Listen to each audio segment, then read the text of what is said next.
किसी भी मॉल या बाजार से गुजरो, एक दुकान का बोर्ड जरूर दिख जाएगा जिस पर मोटे मोटे अक्षरों में लिखा होता है फ्लैट 70% ऑफ। हाँ, और ये बोर्ड कभी उतरता ही नहीं। कभी नहीं।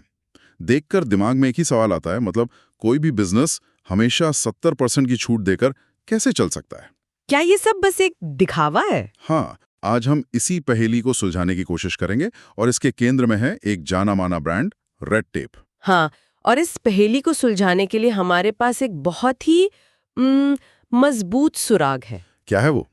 17 नवंबर 2025 को हुई रेड टेप की ताज़ा इन्वेस्टर्स कॉन्फ्रेंस कॉल का पूरा ट्रांसक्रिप्ट। आमतौर पर ऐसी कॉल्स बहुत सूखी और आंकड़ों से भरी होती हैं, पर इसमें मैनेजमेंट ने अपनी सोच के बारे में कुछ बहुत ही हैरान करने वाली बातें बताई हैं। अच्छा, तो आज का हमारा मिशन साफ है।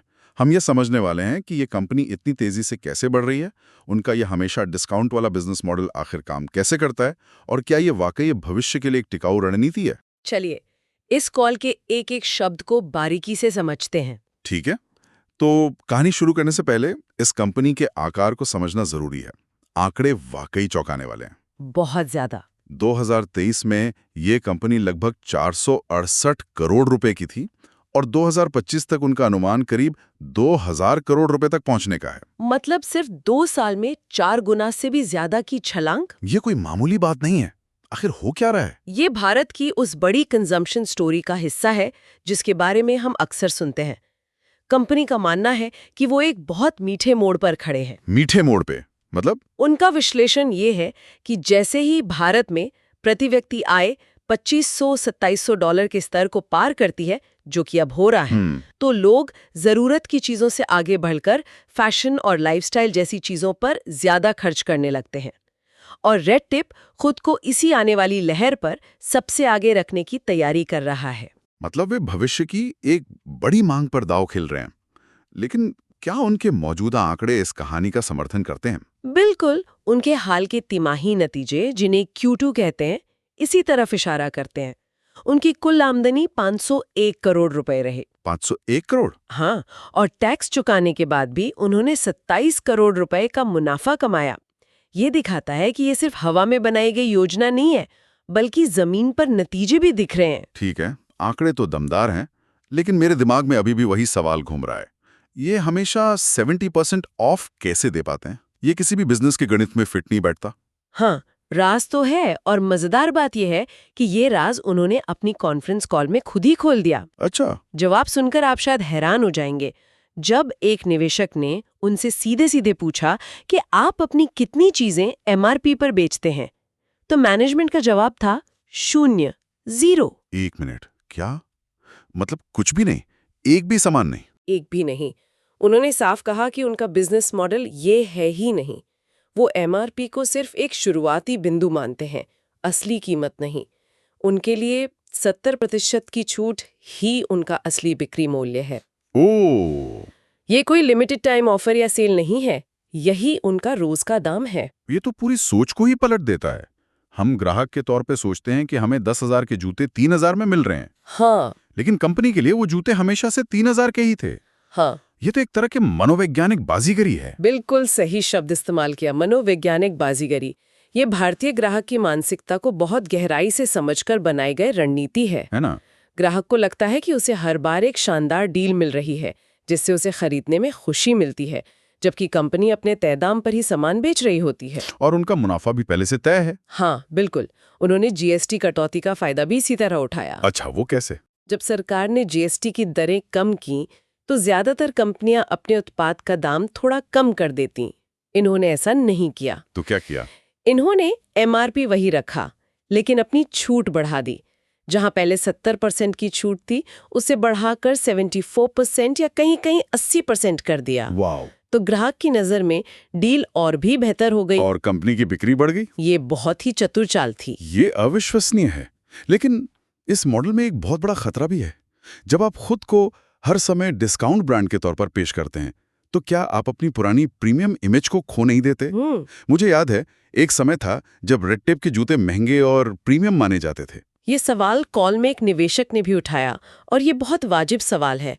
लेकिन कंपनी का जवाब आज के बाजार की सच्चाई को दिखाता है। क्या कहा उन्होंने? उनका तर्क है कि प्रीमियम बनाम डिस्काउंट की ये बहस अब पुरानी हो चुकी है। ये एक मिथक है। आज का युवा ग्राहक, जिसे वो जेनजी कहते हैं, ब्रांड के टैग से ज्यादा इस बात की परवाह करता है कि उसे अच्छी क्वालिटी का सामान सही कीमत पर मिल रहा है या नहीं। लेकिन क्या ये सिर्फ कहने की बात नहीं है? ब्रांड इमेज तो आज भी मायने रखती है। उनका कहना है कि आज हर बड़ा से बड़ा लग्जरी ब्रांड भी ऑनलाइन पोर्टल्स पर बड़ी छूट पर बिक रहा है।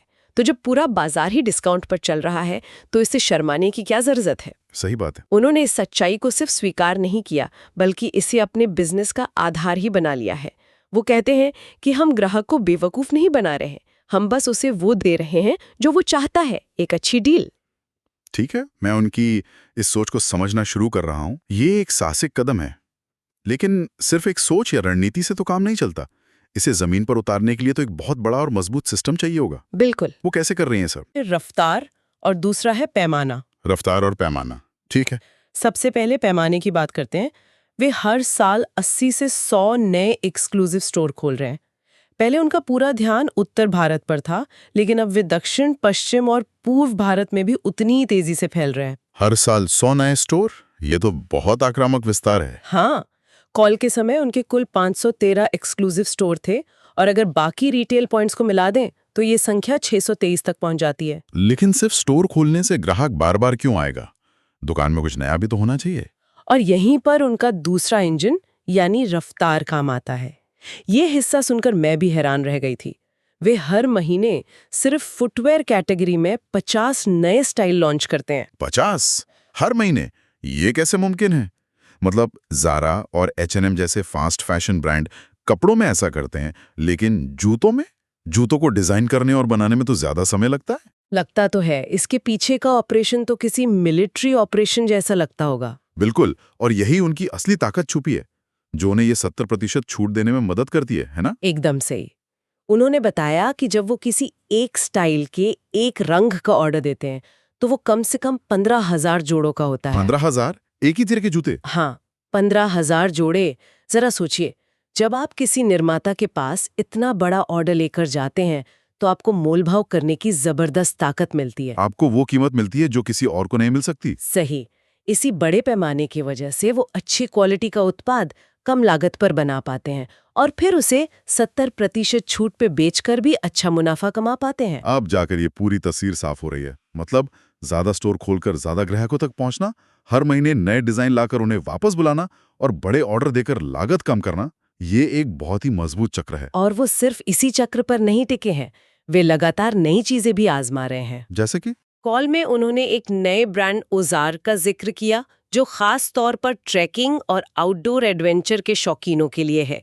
इसके अलावा वे सनग्लासेस, लगेज, परफ्यूम जैसी नई श्रेणियों में भी उतर चुके हैं। और इन नई श्रेणियों में प्रतिक्रिया कैसी मिल रही है? उनके मैनेजमेंट के शब्दों में प्रतिक्रिया जबरदस्त रही है। उन्होंने एक वाक्य इस्तेमाल किया, अच्छा कहना तो कम होगा। ये दिखाता है कि उनका आत्मविश्वास किस स्तर पर है। ये सब सुनने में तो बहुत शानदार लग रहा है। ऐसा लगता है जैसे उनके पास हर सवाल का जवाब है। पर ये सब कुछ ज्यादा ही अच्छा नहीं लग रहा। जरूर कुछ चुनौतियां भी होंगी। निवेशकों ने कुछ मुश्किल सवाल तो पूछे ही होंगे। हाँ, बिल्कुल पूछे। और सबसे बड़ा और मुश्किल सवाल उनकी इन्वेंट्री, यानी उनके गोदामों में पड़े माल को लेकर था। अच्छा। आंकड़ों के मुताबिक उनकी इन्वेंट्री काफी बढ़ गई थी। रिटेल की दुनिया में ज्यादा इन्वेंट्री एक बहुत बड़ा खतरा मानी जाती है। इसका मतलब है कि आपका पैसा माल में फंसा हुआ है। हाँ, ये तो एक बहुत बड़ा रेड फ्लैग है। अगर माल नहीं बिका तो उन्हें और भी ज्यादा डिस्काउंट देना पड़ेगा, जिससे उनका मुनाफा खत्म हो सकता है। तो उन्होंने इसका क्या जवाब दिया? उन्होंने इसकी एक नहीं बल्कि 3 वजहें बताईं और हर वजह दिलचस्प थी। पहली वजह तो सीधी थी, इस साल त्योहारों और शादियों का सीजन बहुत लंबा है, तो उन्होंने पहले से ज्यादा स्टॉक जमा किया। ठीक है, ये तो समझ आता है। और दूसरी वजह? दूसरी वजह क्विक कॉमर्स से जुड़ी है। वे अब अपने सामान को 1 घंटे में ग्राहक तक पहुंचाने के लिए नए छोटे छोटे गोदाम खोल रहे हैं। अच्छा।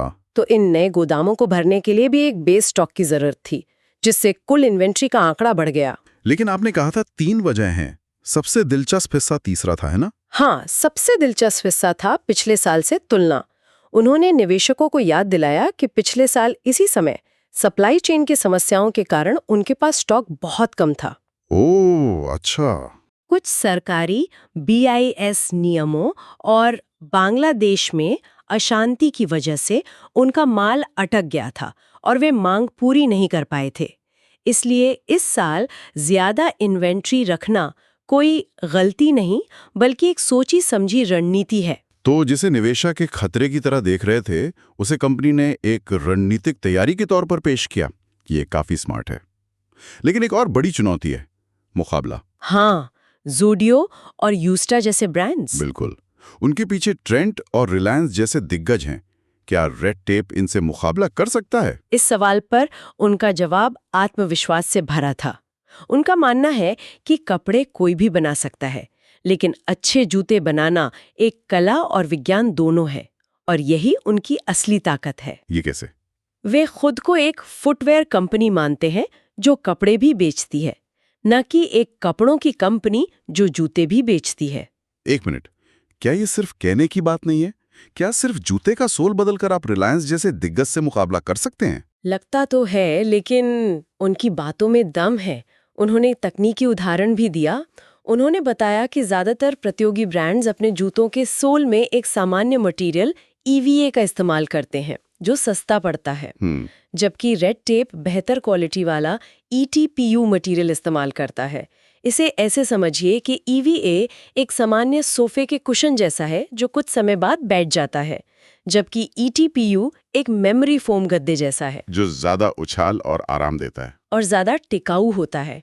उनका कहना है कि यही वो छोटी छोटी चीजें हैं जो एक असली फुटवेयर कंपनी को बाकियों से अलग करती हैं। तो उनका कहना है कि बाजार इतना बड़ा है कि सब साथ में चल सकते हैं, लेकिन फुटवेयर में उनकी विशेषज्ञता उन्हें हमेशा एक कदम आगे रखेगी। एकदम सही। वे प्रतिस्पर्धा से चिंतित नहीं है, बल्कि उनका मानना है कि जितने ज्यादा ब्रांड्स बाजार में आएंगे, उतना ही बाजार संगठित होगा और ग्राहकों को बेहतर उत्पाद मिलेंगे। तो अगर हम इस पूरी चर्चा को समेटें, तो हमारे सामने एक ऐसी कंपनी की तस्वीर उभरती है जिसने बाजार के एक नियम को, डिस्काउंट मतलब सस्ता, पूरी तरह से तोड़कर उसे ही अपनी सबसे बड़ी ताकत बना लिया है। बिल्कुल। उन्होंने यह साबित किया है कि अगर आपका उत्पाद अच्छा है और आप उसे सही कीमत पर लगातार उपलब्ध करा सकते हैं, तो ग्राहक ब्रांड की प्रीमियम इमेज से ज्यादा उस वैल्यू की परवाह करता है जो उसे मिल रही है। ये एक शानदार केस स्टडी है कि कैसे एक ब्रांड मूल्य सचेत लेकिन महत्वाकांक्षी भारतीय उपभोक्ता को पकड़ने के लिए अपनी पूरी रणनीति बदल सकता है। हाँ, ये बिल्कुल काम कर रहा है। लेकिन इस पूरी चर्चा से एक और दिलचस्प सवाल दिमाग में आता है जिस पर हमारे श्रोता सोच सकते हैं। बताइए। हमने देखा कि उनका पूरा ध्यान, उनकी पूरी ऊर्जा अभी सिर्फ और सिर्फ भारतीय बाजार पर केंद्रित है। निर्यात उनके लिए एक बहुत छोटा और लंबी अवधि का लक्ष्य है। सही बात है। सवाल यह है कि किस मोड़ पर पूरी तरह से घरेलू खपत पर बनी ये सफल रणनीति घरेलू अर्थव्यवस्था के उतार चढ़ाव के प्रति बहुत ज्यादा संवेदनशील हो जाती है। ये एक बहुत महत्वपूर्ण सवाल है।